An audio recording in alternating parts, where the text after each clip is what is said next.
Mrs. Winter? Hi, Rodney. Well, I've been hearing a great deal about you from the nurses and our mutual Dr. Rossi, and, well, I just thought I'd come and see for myself. I see you're in a wheelchair. I hope it's not serious. You know, the whole corridor's buzzing about you. I mean, you must have a lot of visitors, huh? No, not really. Oh, sure you do. Lots of visitors, and I bet they brought you lots of gifts, right? No, sorry. Rod, you've got to have some liquor here. Some liquor? No.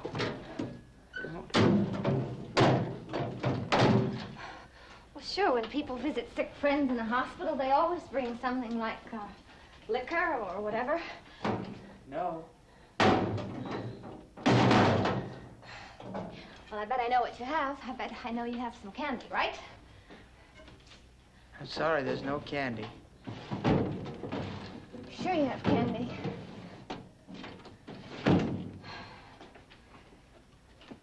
Well, you're right. No candy and no booze. Well, strike out. I'm here to dry out. Dry out? Yeah, the cure and treatment for drunks. Does it shock you to know that the minister's wife is the town lush? I didn't know.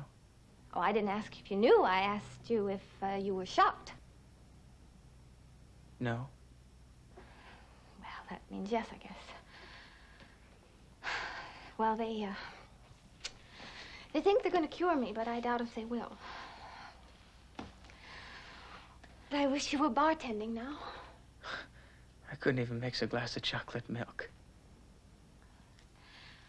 I heard you had a rough go of it. But you certainly came through with everybody loving you. But who would love a boozer except another boozer? You know, the best thing that could happen to me is what's happened to you. I mean, that way everybody would come see me. You know, my husband would be kneeling at my bed and saying the prayer of prayers. You know, I'm going to make a trade with you. Your agony for my thirst. And with that note, I'm off to look for the rubbing alcohol. Don't drink hospital alcohol, Mrs. Winter. It'll kill you. I'll dilute it, okay? It'll kill you. You're a good boy, Rodney. It'll kill you. I'm curious, Mrs. Thomas. How did the baby seem to respond to being left with someone else last night?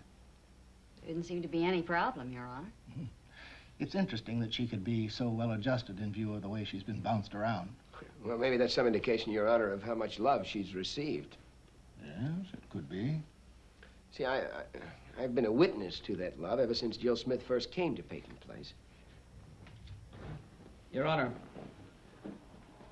I don't mean to discredit Mrs. Thomas's investigation in any way. It's just that there are personal problems in the Winter home that she wasn't aware of. Have you read the report? Yes, sir. It indicates that there was marital tension in the Winter home. That wasn't evident to Mrs. Thomas when she approved of the plans for Jill to live there, but it doesn't detail the nature or the extent of that tension. And you can? Well, if I have to, in order to prove that Jill wasn't immorally involved with Reverend Winter, yes. Mrs. Winter is a very unhappy woman. Now, I think her incapacitation at the moment is proof of that. And I think that Dr. Rossi can prove to your satisfaction that her alcoholism predates Jill's entrance into the home. Yes? She's wanted her husband to leave the ministry for a very long time. Nothing she's tried has been successful. So she came up with a bizarre plan to prove to him that he was unfit to lead others along a path he couldn't possibly follow. Are you suggesting that she brought Miss Smith into her home to try to involve Mr. Winter in an improper relationship? Exactly. Mr. Cord, you have a responsibility, whether addressing me here in the chambers or down the hallway in the courtroom. I am prepared to prove that the only improper actions on the part of anyone in this whole matter are those of Mrs. Susan Winter. How? By requesting that Your Honor issue a subpoena for her testimony under oath. Now, a deposition can be taken in her hospital room today. A while ago, I asked her for a volunteer statement. She refused. How did you happen to gain knowledge of this presumed plan of Mrs. Winter? She told me. Why? I don't know exactly. It was on an occasion when we were both very depressed. Was she drinking at the time? Yes. I can get that same statement for you today. When she's sober as a judge? Your Honor, my only concern is the reputation of my client. It should be for the welfare of this child. I think that's what all of this is really about, isn't it? Your Honor, isn't there some indication in that history of yours that Jill Smith still loves the baby? Yes, I'd say so. All right. Now, Mrs. Thomas here has already told you she's contacted Jill's parents, and neither one of them are the least bit interested in the situation. Now, if the question we're trying to discuss here is one of morality, isn't the primary question whether or not it's moral to separate two people, two human beings, from one another when they need and love each other? Or if you're looking for some permanent plan, a place for them to live, all right, I can handle that. I mean, I'm the child's natural uncle. If there's something my brother can't handle financially, I'll be more than happy to help him with it. It's very generous of you, Dr. Rossi. But financial arrangements are not my only concern. I'd say that both mother and child are in need of ample supervision for some time. Well, look, I'm sure we can work something out. Be practical, Dr. Rossi. You are chief of staff of a hospital. Your heavy schedule simply will not allow you to take on this kind of responsibility. I think you can ask the young lady to step in now, Mrs. Thomas. What about the deposition, Your Honor? Mr. Cord, I don't know this young lady outside of what I've read here.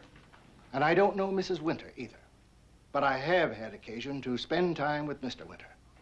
And I don't think we should go out of our way to try to cause trouble for the kind of man who has dedicated his life to helping other people out. So we sacrifice an innocent person instead? The way I see it, the only unjust sacrifice would be in allowing this child to be bounced around from pillar to post any longer. Your Honor, do you actually think this young girl is going to care anything about molding herself into something worthwhile if you take the only thing she's ever loved in this world away from her? I am as convinced as you are, Dr. Rossi, that this girl loves her baby. And I am equally convinced that there were extenuating circumstances that led to her leaving the Winter home. Yes, sir. But I don't feel that there's any need for a sworn statement as to the exact nature. That would only make things more sticky than they are already. Your Honor. The penultimate question seems to be, is this girl emotionally ready to have custody of the child? I'm inclined to think not. But, Your Honor... I said the penultimate question, Dr. Rossi. The final question, of course, is whether she will ever be able to provide the kind of stability so necessary in a good parent. I think only time will answer that question for us.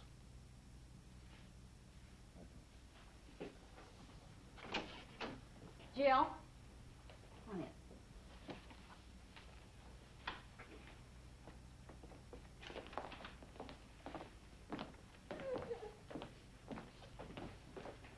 Oh, won't you ladies sit down, please? I've just finished reviewing things, Miss Smith. Are you going to take her? Well, you know, when the first custody hearing took place, you were told you would have to obtain suitable employment and provide a suitable atmosphere for your baby. You are going to take her. Only temporarily, I hope. The child will be well looked after, and you will have the chance of situating yourself properly and preparing yourself for the task of looking after a baby. When do you want her?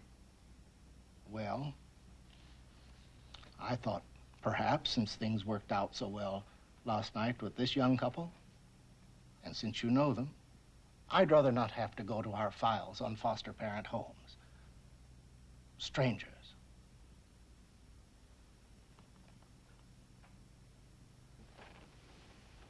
Jill, take her.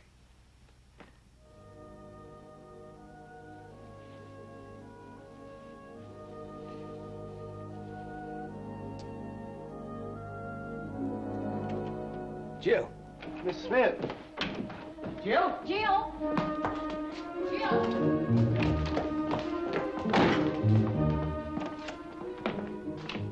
It's locked. Jill? Preview from the continuing story of Peyton Place. Why should I feel sorry for a chick like that? It makes her own trouble and enjoys every minute of it. Why don't you give her a break? Why don't you just get out of her life? Something's bothering him.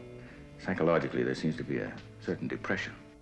I do hope you'll always be frank with me in the interest of your husband's recovery. Carolyn?